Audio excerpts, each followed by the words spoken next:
একটা দোয়া শিখায় দেই, ইনশাআল্লাহ এই দোয়া করলে রিজিক তো বাড়বে ইনশাআল্লাহ। আপনার যত ঋণ আছে ইনশাআল্লাহ আল্লাহ পাক শোধ করে দিবেন।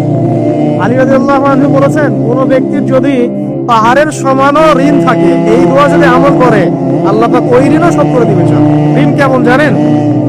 ওই যে এখন মানুষ ঋণ নিচ্ছে 1 কোটি টাকা ব্যাংক থেকে, 2 কোটি টাকা ব্যাংক থেকে, হ্যাঁ, কত বছর, 10 বছরের জন্য, 20 বছরের জন্য বাড়ি করছে, তাই না? তার ধারণা এমন যে সে মারা গেলে তার ঋণটা কেউ না কেউ শোধ করে দিবেই দিবে, তাই তো? আর আল্লাহ রসুল কি বলছেন দেখেন, একজন মারা গেছেন, নবী সাল্লাল্লাহু আলাইহি ওয়াসাল্লামের সময় একজন মারা গেছেন। তো নবী করিম সাল্লাল্লাহু আলাইহি ওয়াসাল্লাম বলছেন, এই ব্যক্তির কি কোনো ঋণ আছে? একজন সাহাবী বলেন, হ্যাঁ ইয়া রাসূলুল্লাহ, তো ঋণ আছে। নবীজি বললেন, তোমরা ওর জানাজা করো, আমাকে ডেকো না।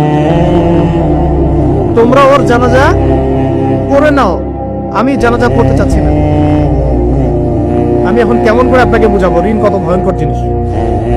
আপনি যে ব্যাংক থেকে 3-4 কোটি টাকা লোন নিয়ে রাখছেন, লাখ লাখ টাকা লোন নিয়ে বসে আছেন, দিব্যি সুখে বসে আছেন, এমন চিন্তায় যে আপনার মৌত হবে না। আর নবী সাল্লাল্লাহু আলাইহি ওয়াসাল্লামের সময়ে একজন মারা যাচ্ছেন, তিনি বলছেন তোমরা জানাজা করে নাও, আমি জানাজা পড়তে চাচ্ছি না।